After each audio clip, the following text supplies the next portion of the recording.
impact over income. We're doing our special Support Local series. Today we are at Asha Urban Baths. I'm here with Corey Martinez. Corey, how you doing today? Hey, good, Moby. Thank you. Thank you so much for taking the time. This is a place that's very special to me because it helps me reset and relax. So, Asha Urban Baths, how did it come to fruition for you? You know, I kind of fell in love with this concept when I was still in college. Mm-hmm. And I used to go to this fancy health club with a friend of mine. Okay. And we got memberships, and we never went anywhere but the locker room. And we would steam and sauna and soak, but you know, of course, the vibe was different. There's like news playing on the TV, and I got into yoga for a long time. I owned yoga studios for about 18 years, and I wanted to do something different, a new challenge, and I finally just got brave enough to give this a try, and the people were like, yeah, we want to show up for that.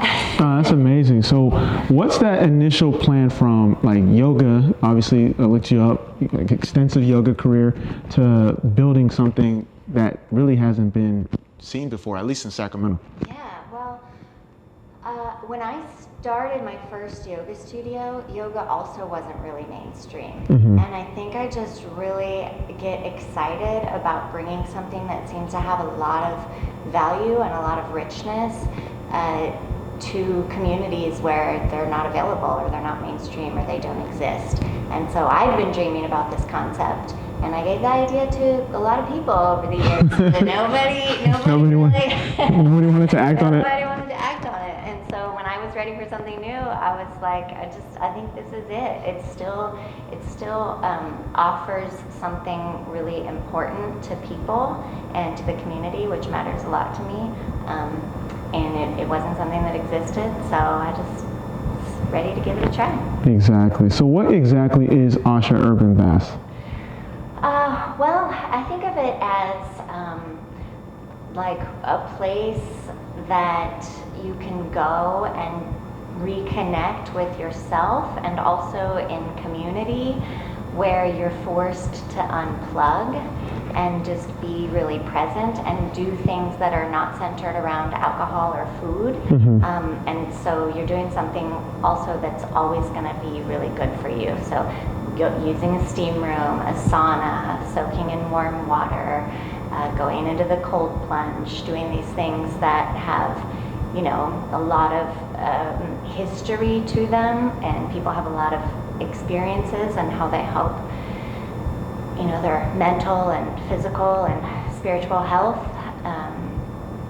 So that's what you come here for. I can definitely attest to that. As an athlete, it's great to unplug. You mentioned community. Can you talk about how you guys have built a community within Asha Urban Baths? I think it's just been really important to me to be welcoming, inclusive, and have a price point that is a little bit friendlier than like a typical high-end day spa or something.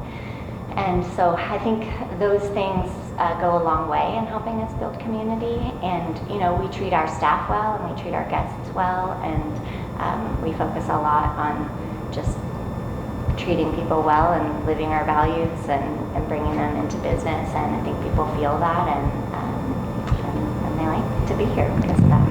That's what it's all about. You guys have started Asha Urban Baths. You guys have expanded. You guys have done a lot of different things. But initially, you talked about, you know, taking that leap of faith. Can you explain, or you know, kind of dive into what support means to you when you're starting out? Yeah. So my love language is acts of service. Okay. So if you haven't taken that love language test, make sure you take it. You got to understand how you give love and how you receive love. Yeah, you got it. So when I'm doing too much, which happens when you're starting a new business, I feel the most supported when people run errands for me or feed me. Go wrong with food. I got luckily, a lot of people in my life who want to see me succeed and want to see Asha succeed, and which is good because without them, neither would happen.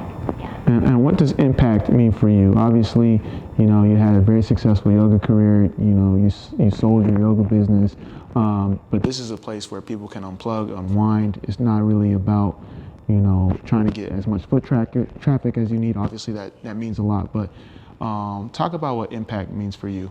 Yeah. So impact for me, I think first of all that taking time to tune in to with yourself or with someone that you care about and be in community makes a difference just makes us better at treating ourselves well and treating each other well. And so to me, creating a space where people do that means creating more time to tune in and be with yourself and be with other people and be in community has an impact on how well we treat ourselves. It makes us better at treating ourselves better and treating other people better. And the more people are doing that, I feel like the bigger impact that has in every individual person's life and also in all the other lives that they touch, which we're all doing, you know, all the time. Oh, I love that. All right, so let's get into the nitty and gritty. When it comes to the rules, because I remember when I first came here, I was like the guy that was like, you know, trying to relax, but still on my phone, like not understanding the kind of protocol. Come to Asha Urban Baths.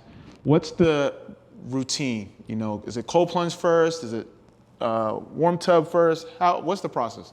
Yeah, well, first of all, unplugging is key. Yeah. So, and it's not just recommended, it is required. Yeah. So it is like a cell phone free zone that is the starting place. Yeah. So, and that's difficult for people. It's Facts. hard. That's We're right. not, yeah. We're really not used to settling in that kind of way without having our phones to like keep us busy and keep us engaged. So unplugging is key.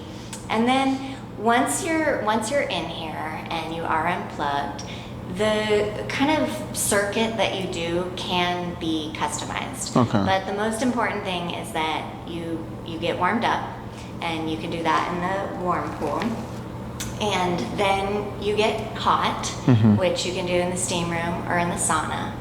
And after you get hot, then you get cold. Yeah, the dreaded cold plunge. The cold plunge. And we have the cold plunge and we have cold buckets. So you can kind of take your pick on what you're going to do as far as that goes. Most people really learn to love the cold plunge because it feels so good afterwards. That's true. But at first, new folks tend to be a little nervous about it. Yeah. But it is key. So to get the most out of your time here, the cold plunge is key. And then just taking time to lounge is key. And learning and practicing practicing being without your device. Yeah. So getting back to reading or just resting or just visiting with a friend without looking at your phone. Yeah. So just taking time to be really present and, you know, practicing and learning how to do that again. Oh, that's what it's all about. Is there a recommendation between sauna versus steam room? The steam room, no. So either gets you hot, either builds a sweat. The sauna will build more internal heat. Okay. So there are a few added benefits to the sauna. Okay. People tend to just have a preference between the steam or the sauna, so we have both, and people can do either. The steam room has a few more benefits with your respiratory system because you can put some eucalyptus in there and and get that benefit with your breathing. It's all about the variety. And then last question, in terms of like a routine, how often should one come to, or how often should one, focus on like having a routine of health and wellness? Yeah, so to me, I define self-care as taking the time to slow down, pay attention, and then do what you need in order to be emotionally and physically and spiritually healthy. So I think that we should do those things every day throughout our days. As far as coming to the bathhouse as a part of that routine, I mean, it's just like however often you can. We try to make things accessible enough that people can come regularly as a way of life. And then just depending on your circumstances, I mean, if you can get a monthly membership and be here every day, then great. Yeah. Otherwise, you know, once a week, once a month, it's just kind of what works for you. No, I love that. Is there anything that you would love to, you know, leave with the audience? You know, I want to thank you so much for allowing us to come to the bathhouse and learn more about how you create impact for the community. And it's been a pleasure to be, you know, a member of Asha Urban Baths, and really appreciate you for your time. Yeah, thank you. I mean, I would just say, get here. You know? we're like, we don't have a lot of spaces in our world right now for unplugged human connection. True. And I think we need that unplugged human connection so that we can treat ourselves better and treat each other better. And I think it's pretty clear that there could be more of that in our world right now. Most definitely. There you have it, folks. Welcome to the bathhouse. Hope you guys enjoyed. I'll probably be getting my sweat on or cold plunge, but thank you guys. And thank you, Corey, once again. Appreciate you. Thank you very much. Most definitely.